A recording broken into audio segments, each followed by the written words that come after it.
You mean we are live? I mean, we are live right now. Awesome. Yes, sir. And there you go. Boy, Double Infinity about beat you in here again. I don't know how she's beating you to the podcast. And you're sitting right here. I'm pretty sure the last time she beat us both. Me telling you that you were going to be late and just nothing. Welcome, Double. Yeah, sorry about that. We were just a couple minutes behind, but only our live people know that. We promise it's not the wine. We've not even touched it yet. No, we haven't touched the wine yet. Yeah, wish we could use that for an excuse, but that's not the case. So how are you, Jerry? I am good and getting better. Good, man. That's awesome to hear. Yourself? I am also good and getting better. I'm not going to lie. I had a really, I struggled last week, mightily. Had some just, I don't know how to describe it. This week's going better?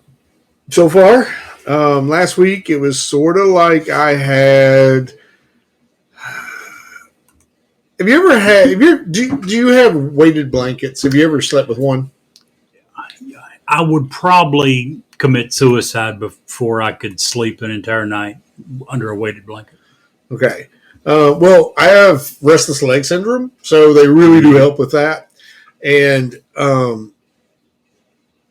anyway, it felt like I had a stupid heavy one over my entire body all week. I just couldn't. Couldn't find. I couldn't find the surface, if you will. And I guess people have that. You go through that. I wouldn't call it depression. I've never dealt with depression. Wouldn't know what it felt like if it was depression. But just, I really struggled last week. Well, I'm sorry to hear that. I am very glad to hear that you seem to be doing better now, so that's the good part. When you were saying that, it reminded me of something that years ago, probably shortly after, if not maybe during the time I went through a divorce, there was a saying that helped me a lot. Stupidly simple, have no idea why, but the saying was, "This too shall pass." Yep. Just this too shall pass. Yep. There was everyone. You and I were talking 2 or 3 weeks ago. Apparently, both of us are kind of similar. We've never really been depressed, never had depression, and I feel sorry for those that do. I have a hard time even knowing how they feel because I've never really went through it. But we've all had those weeks, like you were talking about with last week. Everyone, and it's amazing how much that little saying helped me with big things, little things. You and I both worked in retail. Do you remember what it was like when you were maybe getting close to the end of a long shift, 10, 11-hour shift, and your relief called in and you realized you're going to be working on a 16, 17-hour shift? Just a horrible feeling. It's not depression. Please don't think I'm trying to equate it with that. But it's just like, are you flipping kidding me? Maybe, and it never seemed to happen in the middle of a good day. No. It always seemed to happen when you're having a bad day. The only thing you've thought about for the last 3 hours is the nap you're going to take when you get home, or the walk you're going to go walk around a park, or whatever. When you have something you really want to do. And it was even worse. I was in a store before I became a store manager. I was an assistant for a long time, and I had first of all, if anyone out there knows me, I absolutely abhor busy work. I think it's stupid. I think it's a waste of time. I hate it. I will struggle mentally over it. Yep. And I just can't stand it. I know. Hate the story you're referring to and the manager you're referring to. Oh my gosh. So their idea, from here to here. For us, good something to do. Now, we're 3 weeks out from Christmas, okay? Yep. So we've got plenty to do. Yep. We're 3 weeks away from Black Friday. And this weaselly little woman who I'm not going to mention any names, and I'm not saying it's bad because she was a woman, and that's not it. But if you could picture... And this wasn't her. She got it from the DM. I know the woman you're talking about. I know the DM you're talking about. She got that crap from him. It's just stupid. So I had like 2 hours left on my shift, and she decided that before I could go home... Now, it wasn't a call-in situation. But I was ready. I had a son at home. I had to get home. I was a single dad. And 2 hours before the end of my shift, she comes to me and she goes, I need all of this on this side of the aisle moved over here. Which, that's okay, right? Except to get that done, I had to move all of the other aisle over. Yeah. Again, so it became like a 4-aisle move. I was there till midnight. Oh, that was dreadful. Dreadful. Absolutely. That one little phrase helped me, even with little stuff like this. This too shall pass. I don't know why. I'm sure everyone has got their little things they do to help them get through those times. But, yeah, that one helped me. Okay, so we've got an awesome corporate sponsor coming at the first of the year. Yes, we do. Stoked by that. But I'm really going to try to get Stella Rosa to be a corporate sponsor. Man, they put out some good product. Would be nice. Gosh. Back to one of our old all-time favorites. You know, and I don't know about you, and we're not wine connoisseurs. No. We don't try to be. We know nothing about wine. What I realize... we do. What? We are as much of a wine connoisseur as anyone. We know what's good to us. Oh, that's true. There you go. Hey, I know Mochi. What's good to me. Hello, Mochi. We're far better experts on that than anyone else in the world. True fact. So, but here's something I realized that I don't know if you've even realized, and I think why we like the Stella Rosa so much is it's only 5.5% alcohol. No, that's not why. The one we did last week was what, 9%? Yes. You and I have different tastes from the quote-unquote wine connoisseurs. When you look at something, and if it's rated a 96, 97, 98, you and I are going to probably hate it. Yep. Your wife will love it. My daughter will love it. They have no taste, though. I agree, yes. But what we like is a different. This stuff smells good. Just smell this. That smells amazing. Here, y'all. Smell this. Can you smell it? Just so you wonder, you can't see it, I'm rubbing the edge of my glass next to the microphone, so you all can smell it too. I think we mentioned the brand. We didn't tell them exactly what. Back to one of the all-time favorites, Stella Rosa Black. Gosh, this stuff is so good. You were so wrong, Mochi. Mochi says it smells like farts. Does she like wine at all? I think she took her socks off. That's probably my guess. Probably.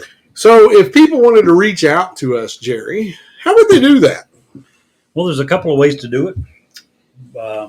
One, email, newsworthy with steveandjerry@gmail.com. Or they can text us at our text line, which is area code 540-709-1318. That's awesome. I thought so. Yeah, you do a good job at that. We're going to be recording an ad very soon, too. I'm stoked by that. So, kind of cool. We're still not for sure exactly what the parameters of the ad means. Apparently, it didn't mean what I at first thought. There's different ways to advertise ourselves. Jerry, no. Put that away. Nobody wants to see that. I promise. And we can't afford to give everybody microscopes. I'm just saying. Keep it put away. Speak for yourself. Woo! You know, if we're getting to that after 2 or 3 sips, yeah.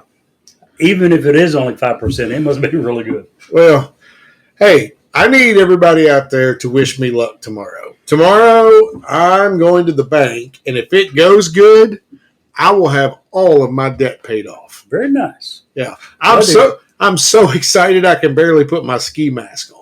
Okay. Yeah. That reminds me of a dad joke I read just the other day. A couple of first-time thieves were in a liquor store holding it up. And one of them looked over at the other one and said, "Is this whiskey?" The other guy said, "Yeah, but not as whiskey as robbing a bank." That's terrible. Probably originated in Kentucky, I'm guessing. Oh, my goodness. That kind of accent.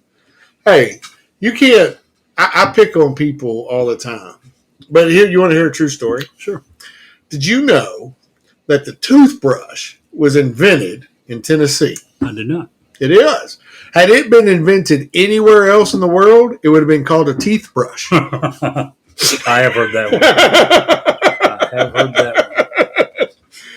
Speaking of good taste. Yeah, I'm here. You missed the entire point. Talking about toothbrush. My grandson, oldest one, he's a year and a half old. I have a toothbrush I keep in this drawer right here. It's for cleaning purposes. I used to clean like around wherever there's crud and it's hard to reach, just take a toothbrush, right?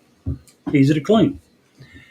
The other day, I look around and Jensen is over here with that toothbrush. He'd found it and he's got it in his mouth brushing his teeth. He's a year and a half old. He sees a toothbrush and I'm like, yeah, I guess I'm going to have to find a new home for that one. That's hilarious. So, do you know the difference between an oral and a rectal thermometer? Taste.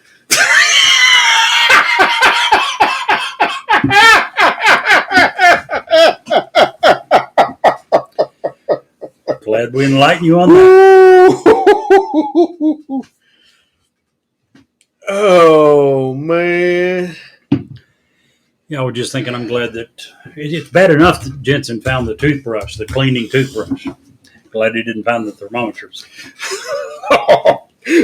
Why would you have, as a grown man, a grown single man, a cleaning toothbrush? No. Why would you have in your possession or on your premise a rectal thermometer? Did you not hear the first part? I have grandchildren, one who's a few weeks old. Do you know of your grandchildren? The other one is a year and a half old. They have things you just wand over their forehead. You do know that those are not nearly as effective as the other type, right? Not nearly. Doctors will tell you that. It's better than a rectal thermometer. It's not a problem unless you confuse them. And once again, taste becomes to play a part. Wow. So you never had a rectal thermometer with when you were raising your kids? No. I loved my kids. Not enough to make sure that No, my kids were not allowed to get sick. Accurate. They weren't allowed to get sick. No, they just weren't allowed. I'm glad mine did that well. Huh? Couldn't quite get mine to listen that well. Well, I mean, it's like the old sign. Beatings will continue until you feel better. Wrong. The beating shall continue until morale improves. Yeah, that's whatever. Same difference. I used to have a poster in one of those in my break room. Yeah, I did. So, good week, huh? Yes. Compared to last week, anyway? Yes. Very so good. Guess what I made for dinner last night? What did you make? I'm going to... Okay, mochi. Oh, you're the only one here. Double leftist for a minute, so she's not going to get this. Well, anybody can get this recipe. Because I'm going to give them my secret Alfredo recipe tonight. Your secret Alfredo? Okay. Yes. Let's hear this. Why are you looking at me like that? Because I was the one that got you started making Alfredo to begin with. So I want to hear about this secret Alfredo recipe. So. You do remember that, right? Until yes. I convinced you used the jar stuff. Absolutely. That's what I thought was exactly the response I was looking to get. It worked perfectly. So here's the secret Alfredo recipe. And what I did last night was used Bertolli, 3 cheese, tortellini. Bertolli.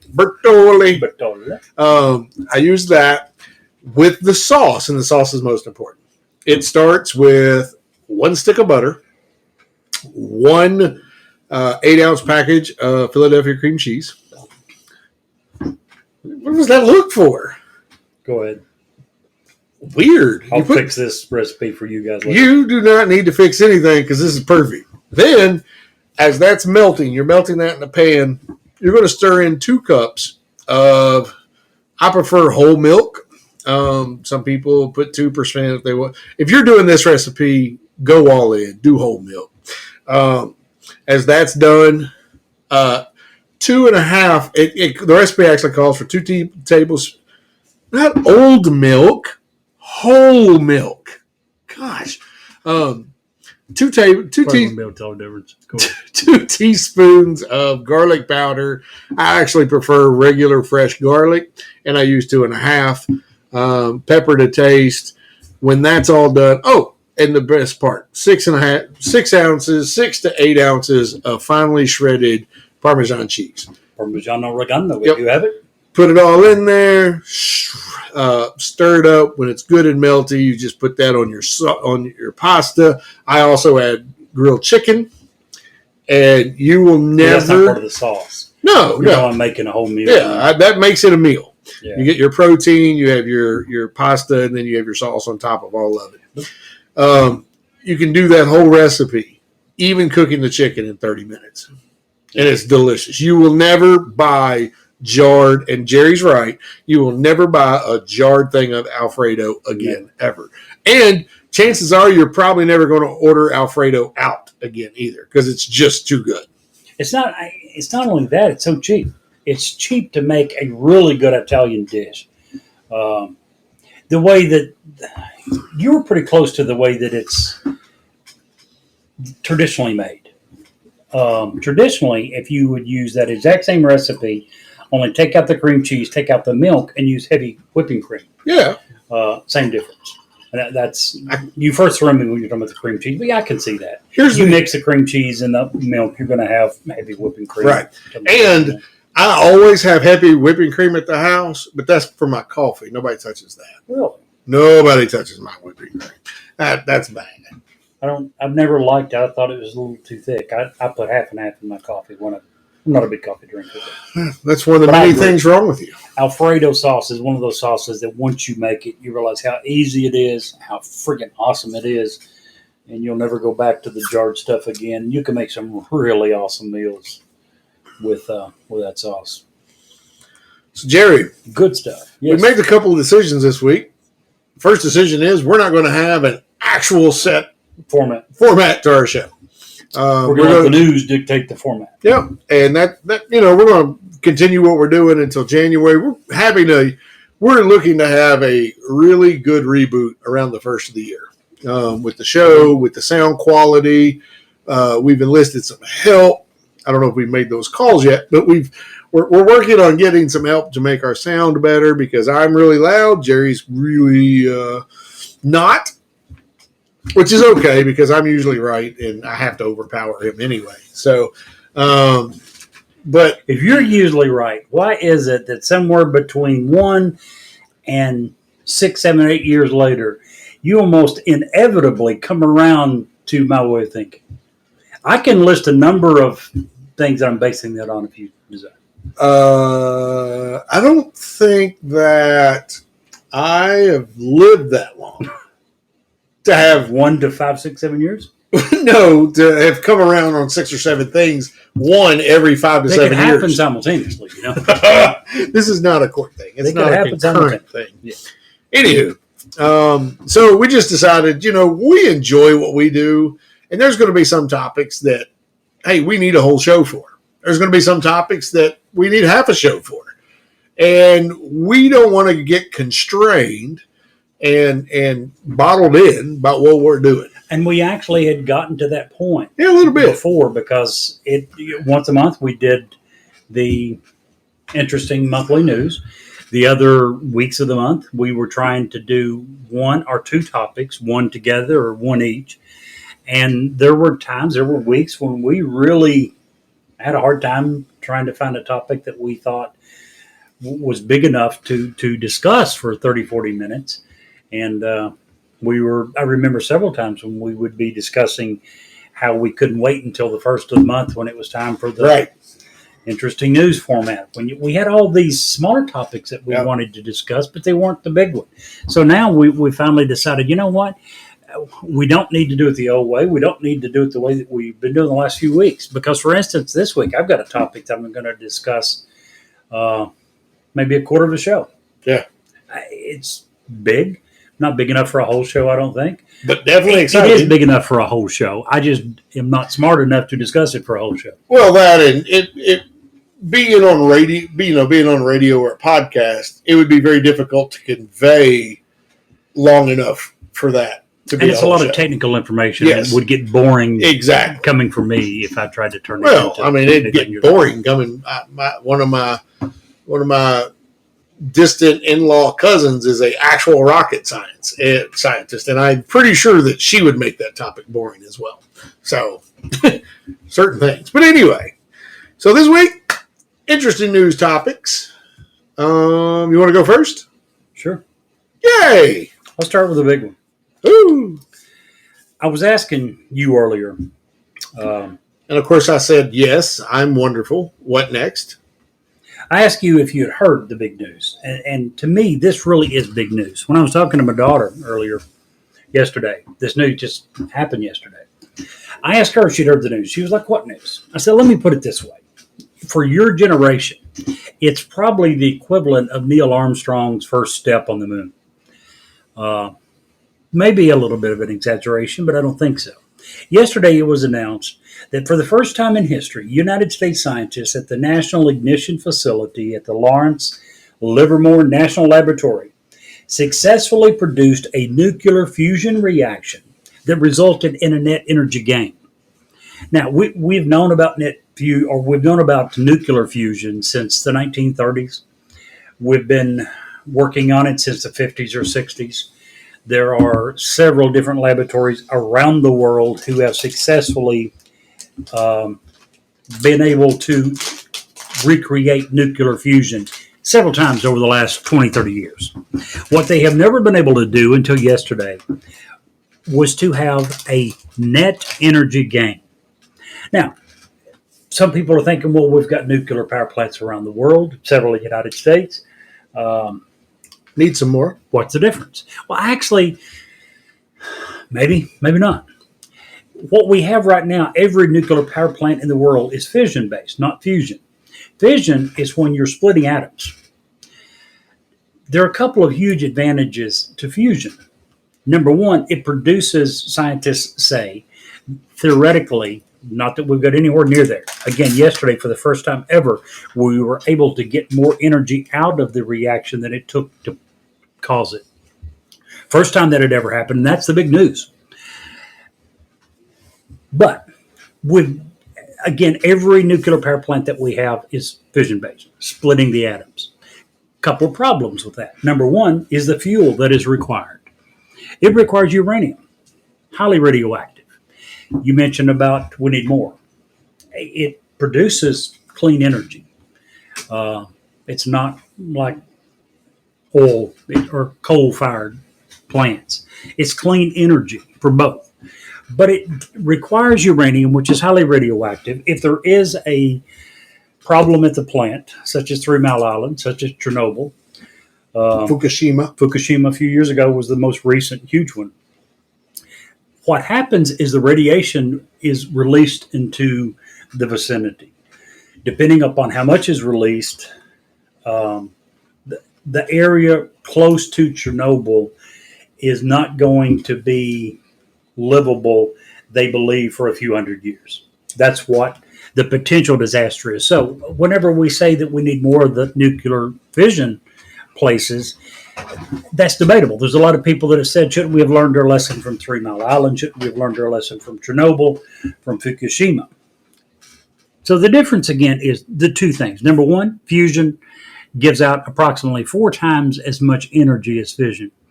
The biggest advantages is, again, the fuel. Instead of uranium that fission requires, nuclear fusion requires hydrogen isotopes. Those are found primarily in seawater. So your fuel for nuclear fusion is seawater and lithium. The second part of that is the byproduct. The byproduct of nuclear fission is radioactive waste that is going to have a half-life of a few 100,000 years. So the problem quickly becomes, how do you store it? What do you do with this stuff that's radioactive and will be when your grandkids, great-great-great-grandkids? It's still going to be radioactive waste. Well, the byproduct from nuclear fusion is helium. It's an inert, non-toxic gas. It's in the atmosphere. It's in the air. On our next show, we should get a couple of helium balloons. We should. Just to see what... That's never worked for me, by the way. Really? Never. Have you Yes. tried it very much? Yeah. Really? All those times back when we were doing those crazy sales and we had to have...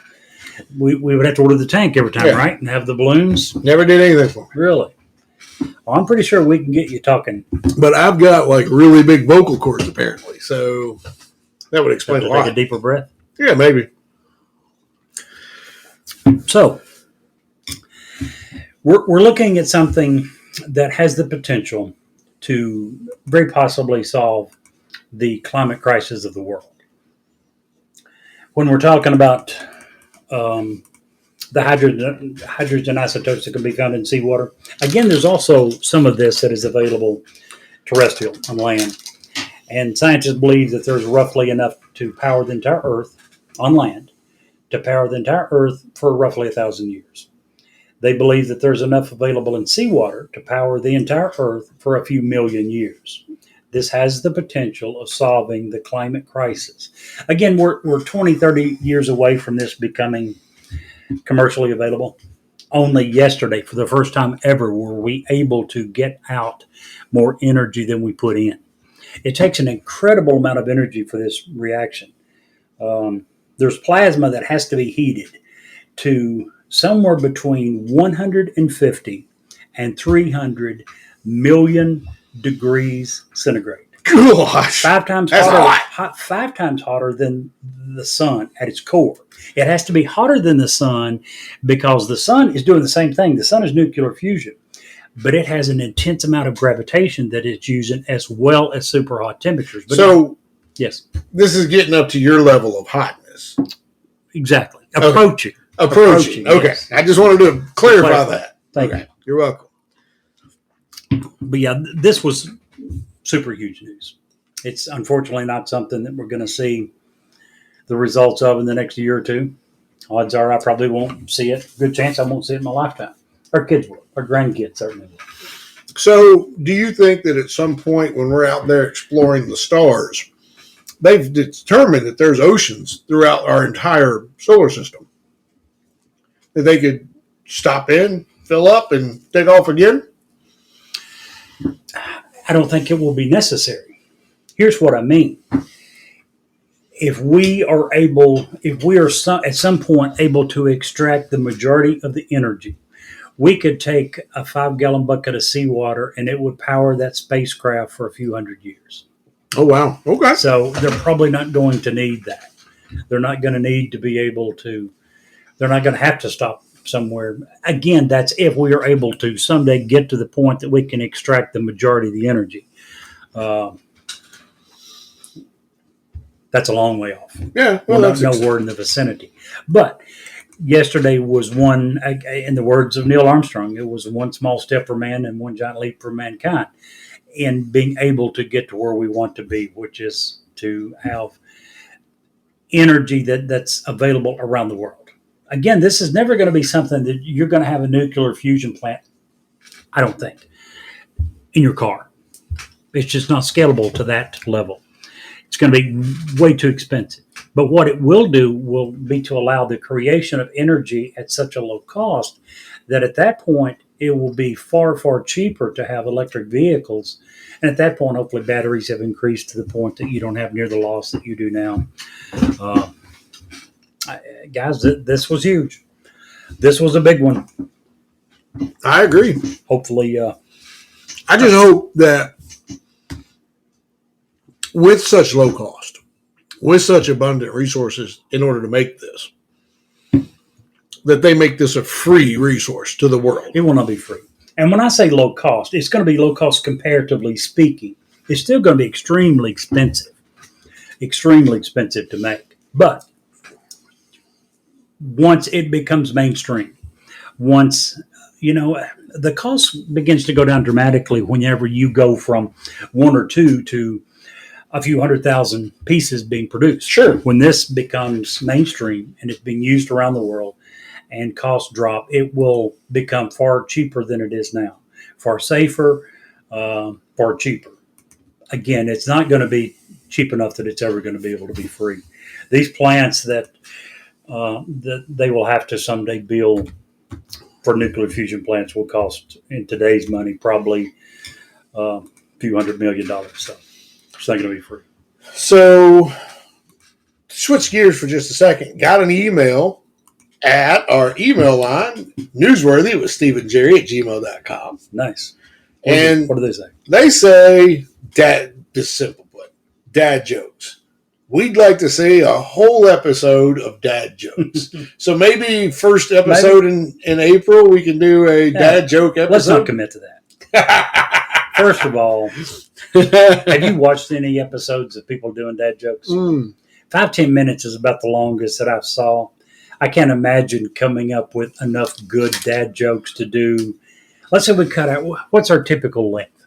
Probably. Hour 10, hour 20.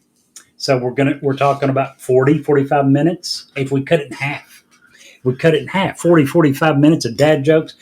I can't imagine how hard it would be to come up with enough material for decent dad jokes. So what you're saying is you just want to go ahead and give me the trophy and I'll have the dad joke championship for the whole year. There is a trophy to be given. I won it long ago. That's all I'm saying. That goes without saying. So you say. That's not what they say, by the way. Well, that is what they say. So we switched from the best of the news of the week to the fact that Brittany Griner came home. Brittany Griner came home, which is a good thing. No. You're not that cold-hearted. It's a thing. You're not that. It is a good thing. It's a thing. Anytime that someone, do you believe that she was being held for reasons other than, as say, political motives? I have no idea. Yeah, you do. I don't know the idea. Everything. If she broke the law, she broke the law. For 15 years. Do they do this with their own people? No, they do not. I don't know. I'm not Russian. Well, then you have not looked into it at all. I'm not Russian either. But what I do know is, how about Paul Whelan? Exactly. Thank you. Is he being held for reasons other than political motive? No. Political. Neither is she. I'm just saying. You bring up Paul Whelan. He should have been released first. Absolutely. Deserved to be released. Absolutely. Has been held a lot longer. He actually served our country. She served to hate our country at every opportunity. She kneeled at the national anthem. She openly stated many, many times, I hate the United States. I don't like the United States. I don't like what our policies are there. I disagree with this. She thought that the policies of the United States didn't stand for her. Many people have said, and I think she it's thinks true. The Russian did? I don't think so. I mean, she said that? I wasn't aware that she ever said that. Huh? I was asking. I mean, I don't know where that come from. I wasn't aware that she said Russia did, or that China did, or Venezuela did, or any other foreign country. I wasn't aware that she said any of them. I'm just saying. She was in the best country for her particular situation that she's ever going to be in. And I don't care who you are. I don't care what your situation is. You guys were arguing over whether or not it's a good thing for Brittany Griner to come home. Listen. You were seriously sitting here saying that it's good for an American citizen to be held captive in Russia. This is what I'm saying. What? You done made me lose my awesome train of thought. I'm just saying that I don't care what your situation is. I don't care what your politics are. I don't care what your religion is. I don't care what your thoughts are. This is the greatest country on the planet. And when you can openly criticize it until you're in trouble in another country, that rubs me the wrong way. Not me at all. And here's you know what makes this the greatest country on earth? That exactly. That you can criticize the government absolutely. And everything I get else. that. I get that. Then I'm don't not saying penalize the people for doing what we're best at. I understand that. What I'm saying is I cannot believe that Joe Biden and his negotiation tactics and left someone who actually served our country and didn't bring him home first. Well, that's what I'm saying. Then, did you do any research on this? I did. Did you not read in multiple places where Whelan was their prerogative? Yeah. He was their primary objective. And they tried. Here's the difference. Oh, well, we tried, but we can do this. We can do the easy road. That's not what Americans are about, doing the easy road. Try harder. Wait a minute. So you're saying this is 100% our decision, right? What? Apparently, according to you, this is 100% our decision. No, there's no way. It's a negotiation. But apparently, you just said we tried. Apparently, we were the people buying the car to use the car dealership, not the people selling the car, is what I'm saying. Exactly. We were left hostage to Russia, if that's what you seem to be implying. I very much appreciate the fact that an American citizen came home. I don't give a rat's butt that it was Brittany Griner. But having given the topics of one and or the other, absolutely, we should have tried harder to get the other. How do you know we didn't try harder? Because Brittany Griner got on a plane and How do you know we didn't try harder? Speaking of a plane, I have a friend, and I can't mention any names. Okay. Mainly because it may be against the law. I don't know. It may be classified. I don't know. But. Maybe classified? I don't know.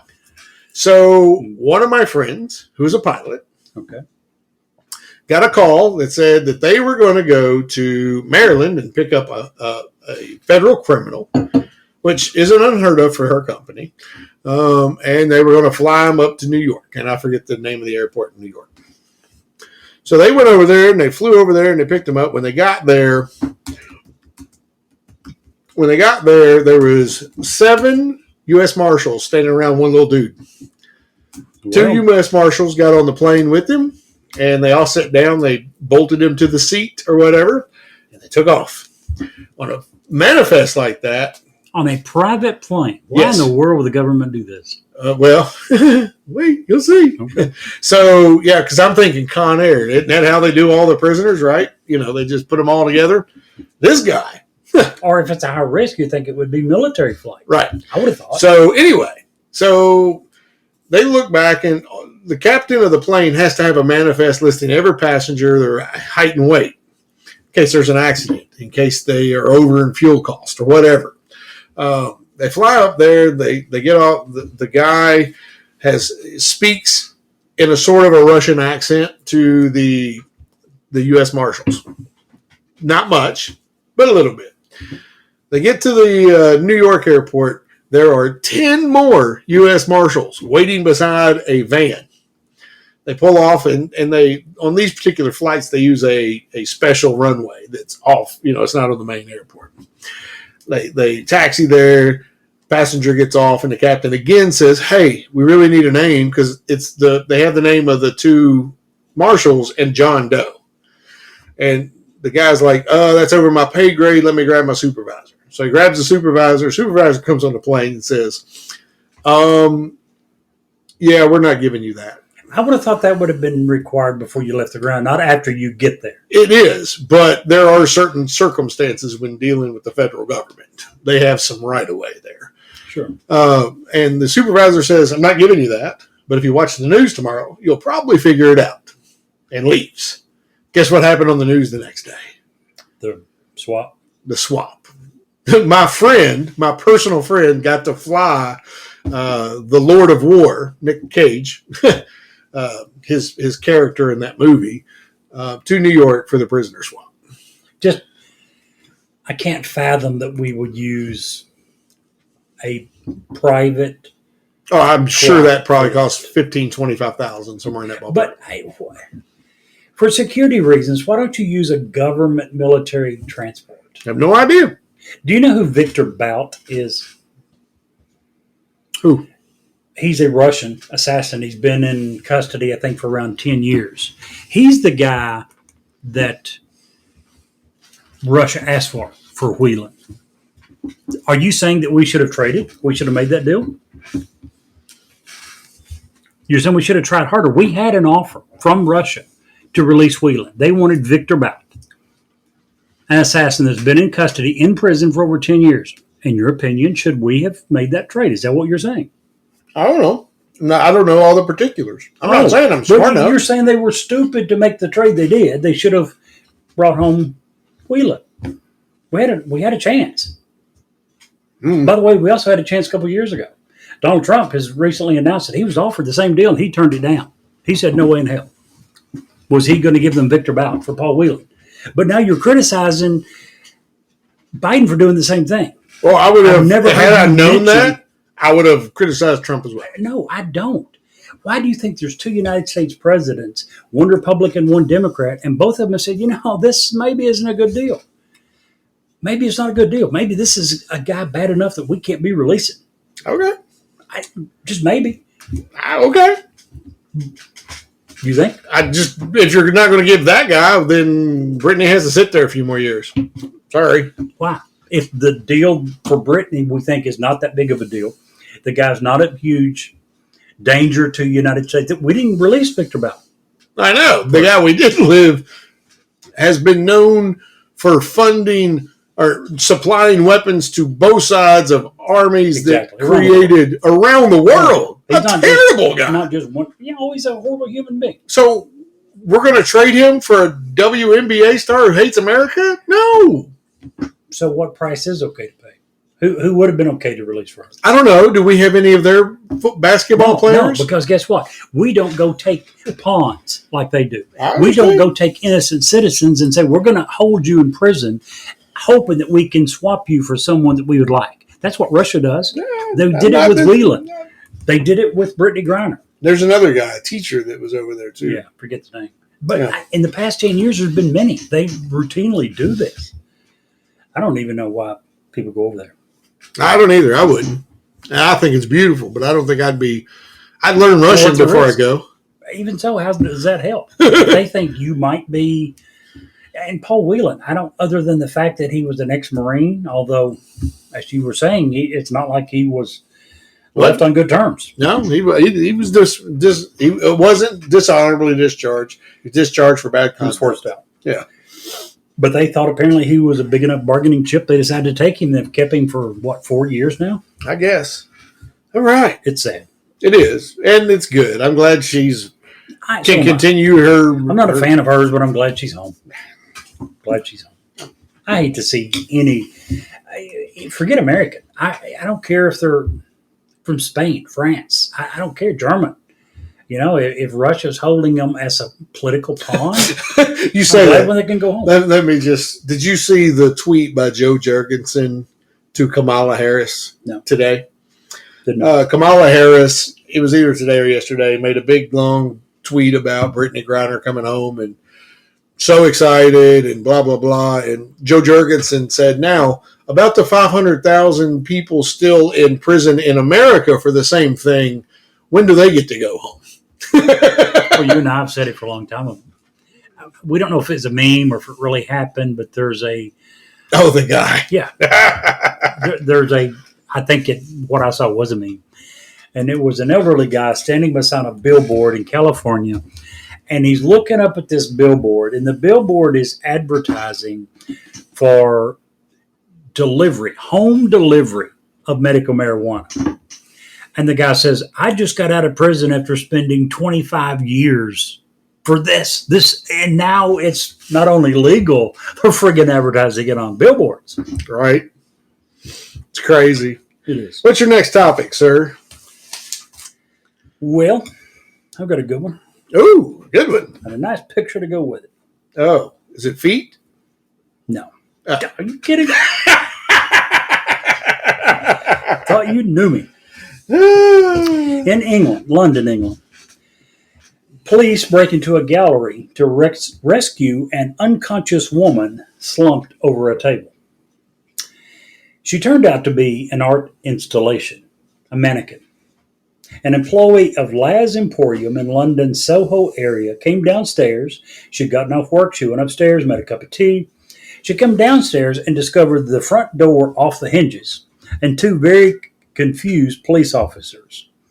They were responding to a call about a person in distress at the gallery. They knocked. No one answered.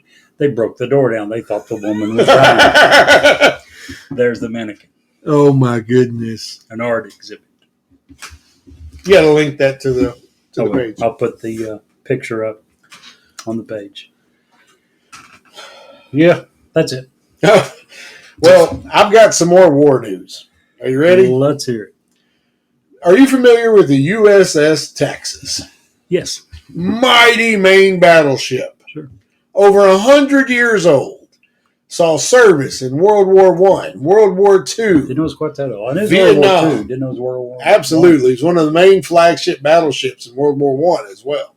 Built in 1920-something. Old as my house. Is undergoing a full modern refurbishment.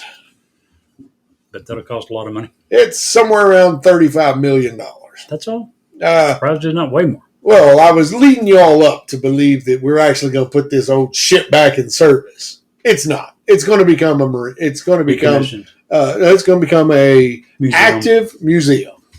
And to do that, they had to dry dock it, fix it, but $35 million to get it back up. Yeah, there's a lot of stuff that has to be taken out to make it secure enough to where they can let the public. They said that the guns, the main cannons on it, that they're taking off to refurbish, and they're going to put those back, have not been off of the ship since 1927 when they were first installed. Now, I don't know about how familiar you are with what salt water does to metal. That's probably half the cost right there, just getting that off. Well, hey, Raccoon, glad you're here, man. Hopefully the salt water didn't get to the guns. Right. You would think. But you would hope. But I just thought that was an interesting, I like, we do this a lot. We try to take care of our military history a lot. You'll go past VA centers and they'll have the old equipment now that equipment's just been gutted and it's basically a taxidermied replica at that point. What ship in Hawaii is in Pearl Harbor? Missouri. Yeah. It's still leaking oil. Like what we're talking about. Yeah. Oh, are you talking about the one that's up or the one that's underwater? No, the one that's I think the museum. I think the Missouri is the one that's under the water. Okay. I think. There's some ship that they decommissioned and we still have old Ironsides. Sure. From the last modern wooden ship that we ever put out. That was one of our first great naval ships as a young country. I think that's pretty exciting. Oh, absolutely. Yeah, yard ornaments.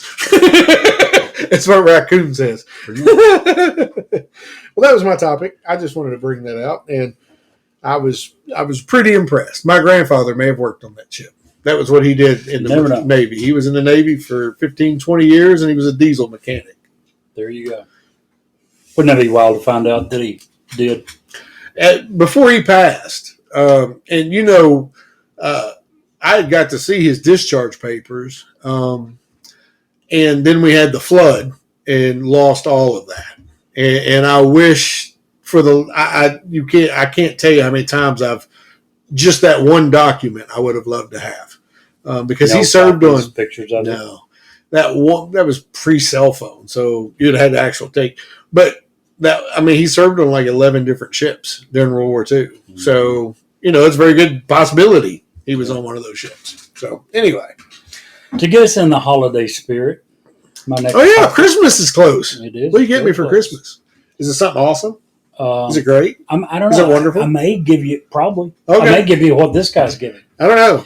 A deputy in Florida Keys, patrolling the Florida Keys Overseas Highway, did something that he's been doing for a few years. He dressed as Grinch. And for motorists that he catches speeding through an elementary school zone, he gives them a choice of a citation or an onion, a very odorous onion. Now, before you get too concerned, he only gives this choice to people who are speeding by 5 miles per hour or less. Dude, I'm 57 years old. I have been speeding my entire life ever since I started. I have had many speeding tickets. I didn't even know they were allowed to give tickets if it's only 5 miles an hour above. But anyway, this guy for several years has been dressing up as the Grinch and he gives onions, or he gives you the choice. If you don't wish to take the onion, he'll be more than happy to write you a citation, and you can appear in court and pay your fine. Now, again, that's only if you're speeding by 5 miles per hour or less. If you're going more, you're probably going to get the costly ticket. This is a twofer. 2 for 1. Speaking of Grinch, an Arizona driver was cited for carpooling with an inflatable Grinch in the passenger seat. You know what HOV lanes are? Yeah, two or more. 2 or more. Well, it depends. On certain areas, it's 2. In D.C., it's 3. HOV lanes up there is 3. This guy decided to have an inflatable Grinch. Green. Well, that's what Grinch is. Inflatable Grinch, and he thought that was going to pass for a person. It doesn't specify a person. It just says passenger. No. The law certainly specifies. Well, that's passenger. Stupid. The law gets fired. So the Arizona Department of Public Safety says that last week a state trooper cited a car in a high occupancy vehicle lane on Interstate 10 in Phoenix with a quote unquote suspicious looking green passenger. By the way, what's your thoughts on HOV lanes? What do you mean? What's my thoughts? Well, first of all, just HOV lanes in general. You have a problem with them? Nope.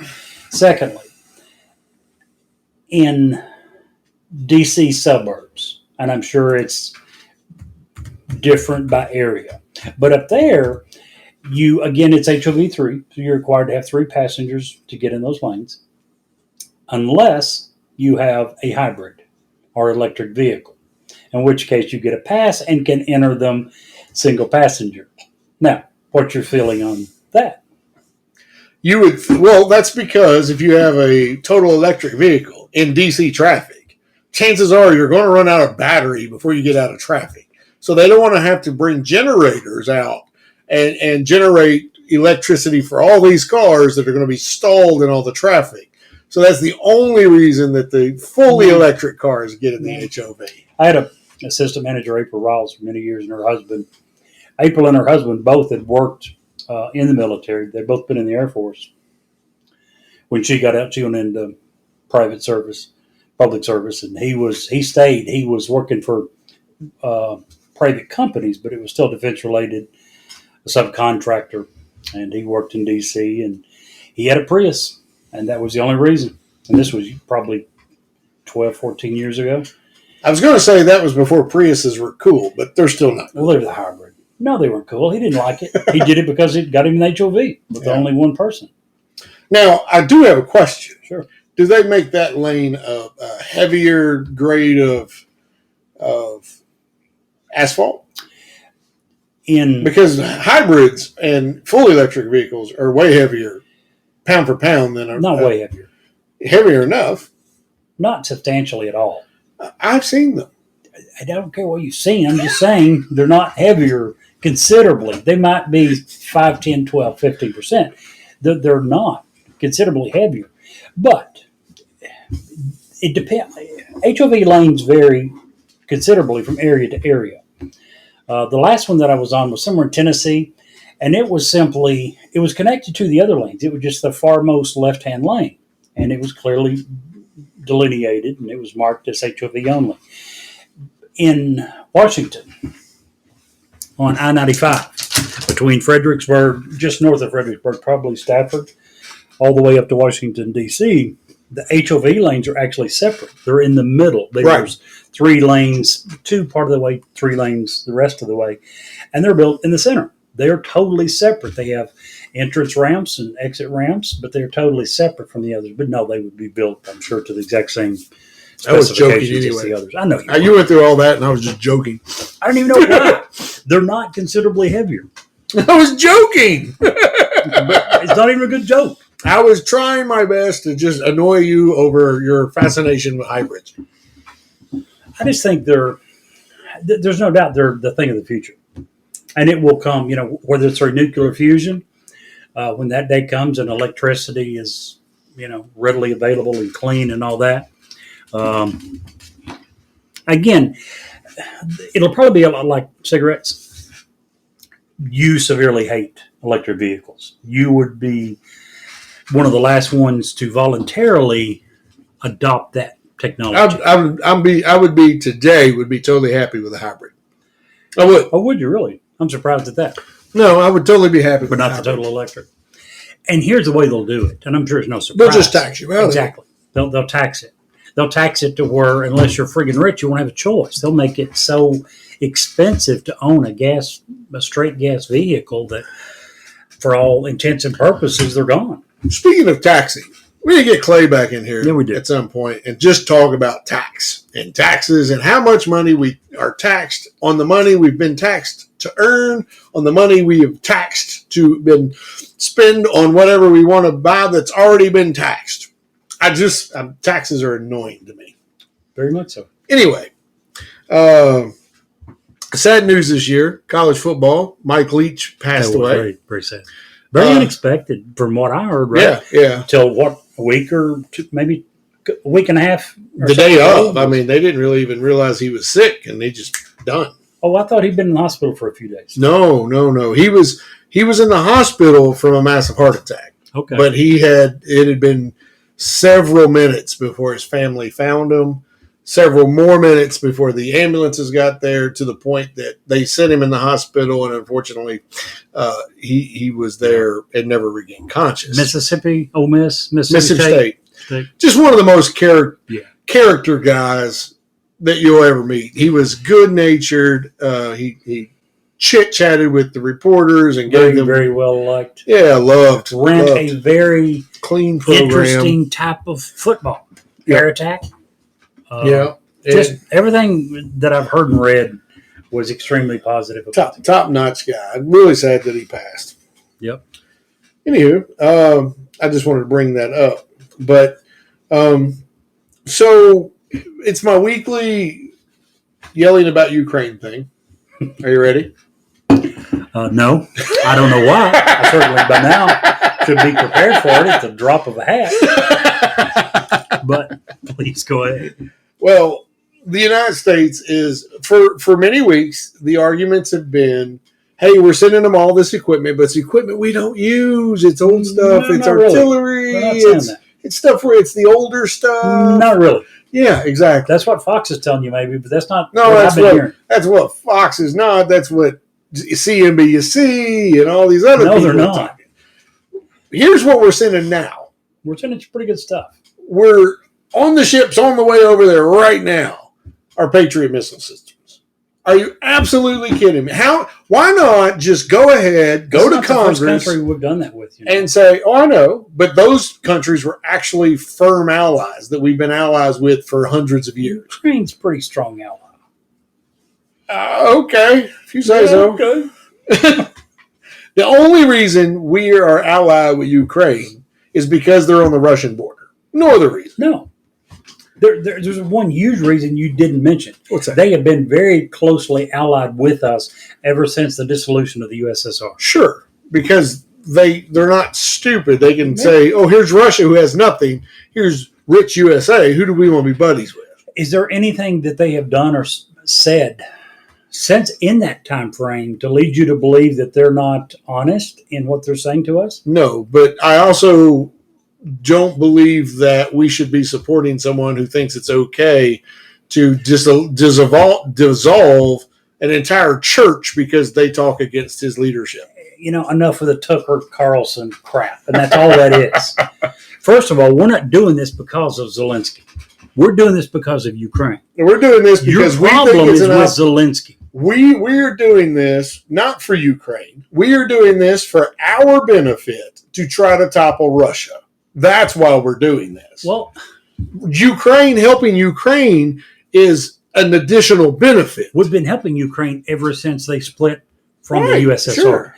Were we trying to topple? Was that our intent? Was that our hope way back then? Before there was any sign of trouble? 20, 30 years ago, were we still hoping that we were going to be able to topple Russia by helping Ukraine?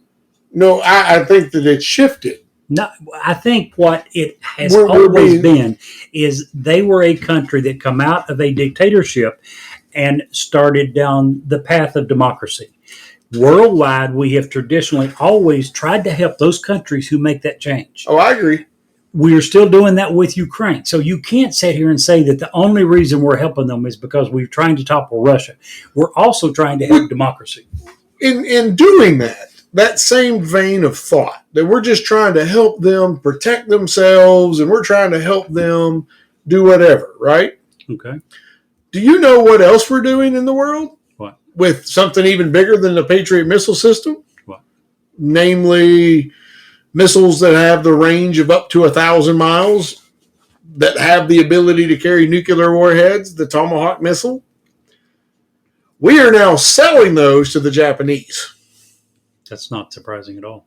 That was something that we've never done. Yes, we have. To Israel. No. To Japan. Oh, to Japan, yes. Japan is starting to arm itself to the teeth. Japan is one of our closest allies ever since the end of World War II. Yeah. So was Israel. Is either one possibly a bad move? No. Maybe. I don't think know. so. You think both are good moves? I think they have both proven their value back and forth with us. The way you brought it up, I thought you were saying this was even scarier. No, this is what I'm saying. This is us helping a true and long-standing ally.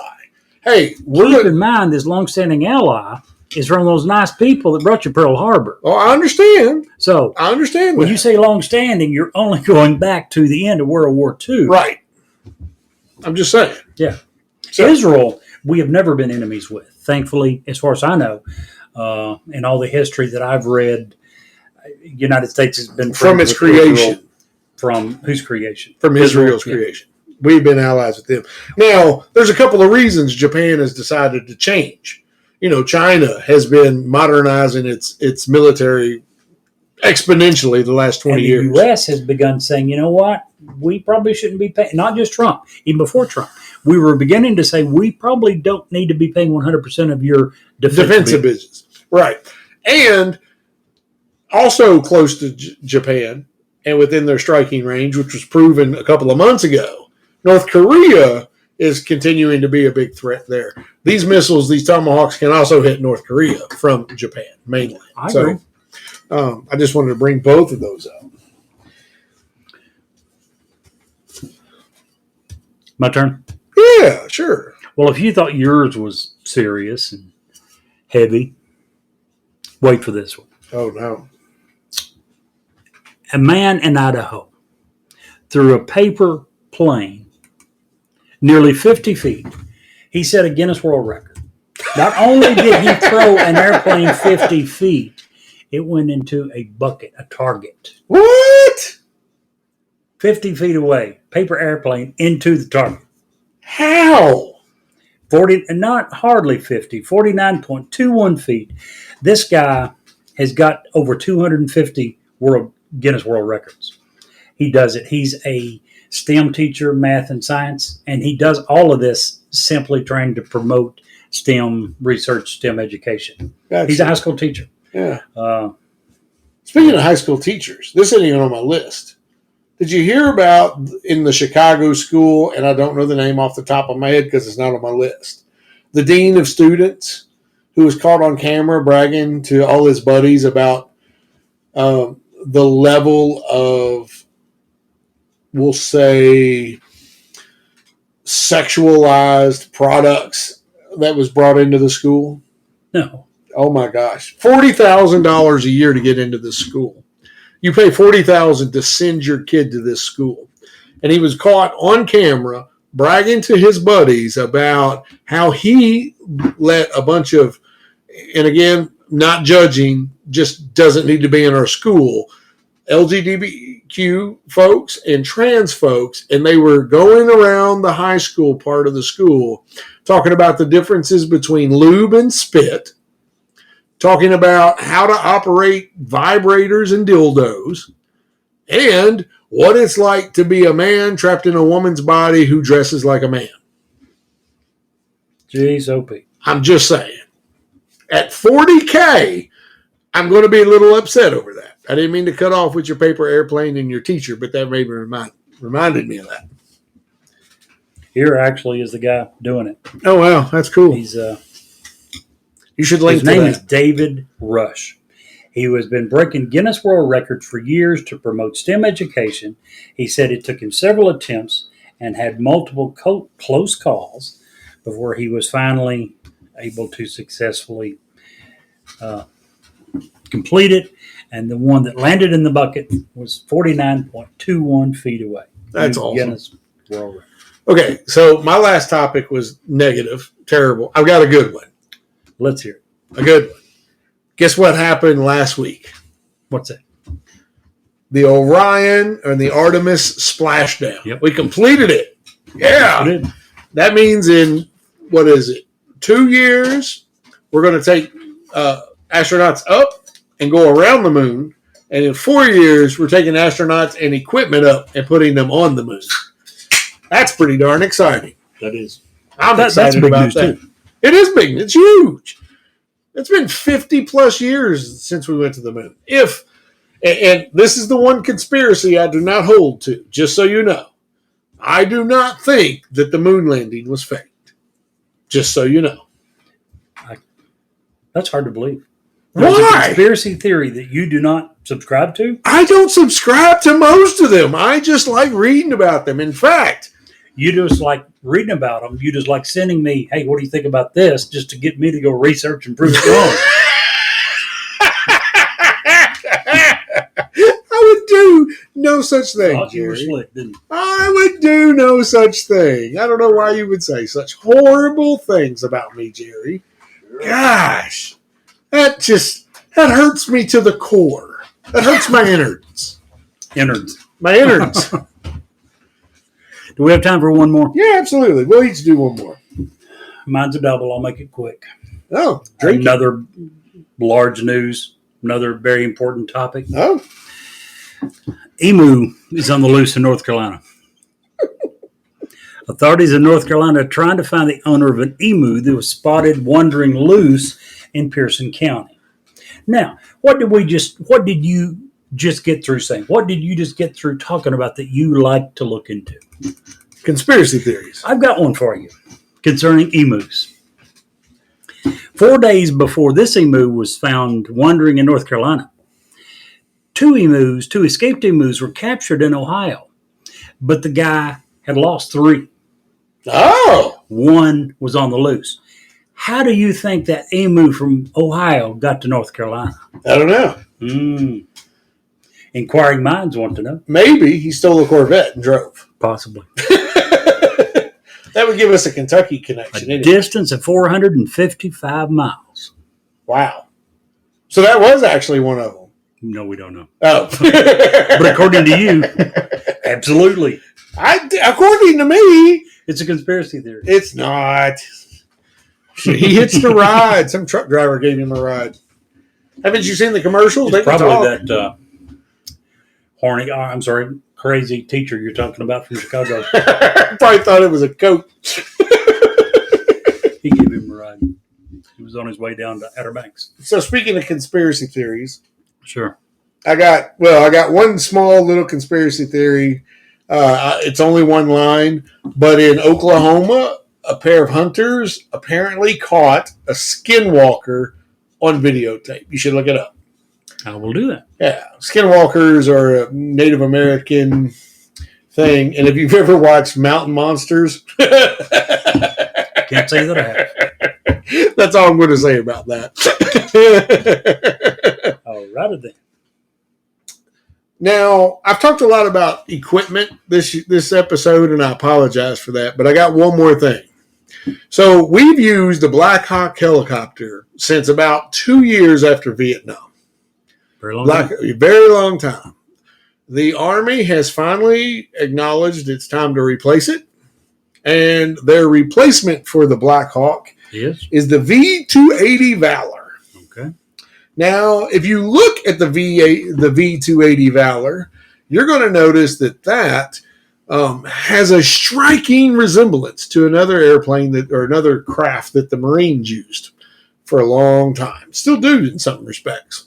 And that's the Osprey. Yep. Same company. You know what's wrong with the Osprey? What? It's killed almost as many Marines as it's transported. With the blades having to switch direction. And instead of going with a normal helicopter type deal, they have decided to use this Valor instead. It's made by the same company that makes the Osprey, and it makes me very concerned for our military. If I'm not mistaken, they believe they've got, and I think I last heard and read about this 2 or 3 years ago. They believe that they had gotten that pretty safe. Yes. Is that not? No, it's true. It's true. Okay. But it only took them, quite a while. Yeah. But it's not that they got it safe yesterday. They believe, and I think the number of accidents has basically disappeared since they've said that, the last I heard. So hopefully, if we're going to be using it, they've gotten it fixed. Raccoon makes a very, very good, astute statement, one that we've probably covered at some point in the past. But 35 million people hunted deer this year, and out of all those hunters, not one mass shooting. Very nice. Yeah. You was talking about the equipment earlier? Yeah. Promoting the equipment. I was trying to do that earlier with a promo, but you... Yeah, we're not... No. I'm just saying. We are a family-oriented program here, exactly. Jerry. Are we? Are you sure? According to what Mochi had to say, I'm not too sure. Well, we can't control what our guests say. We can only control what we say. Love to comment, Mochi. He's talking about the thermometers. Double, not whipping cream? Yeah, we got double on our side, too. Oh, gosh. You're making me do I am palming my face now. You guys are terrible. Let's get out of here. Guys, if you can't see the butt light, you think I'm started. I broke Jerry. Oh, my goodness. Well, at least that was too good. Mochi, at least it's not a flashlight. That was too good. But you're right. If you can't see the light, be the light. Yes. Have a great day.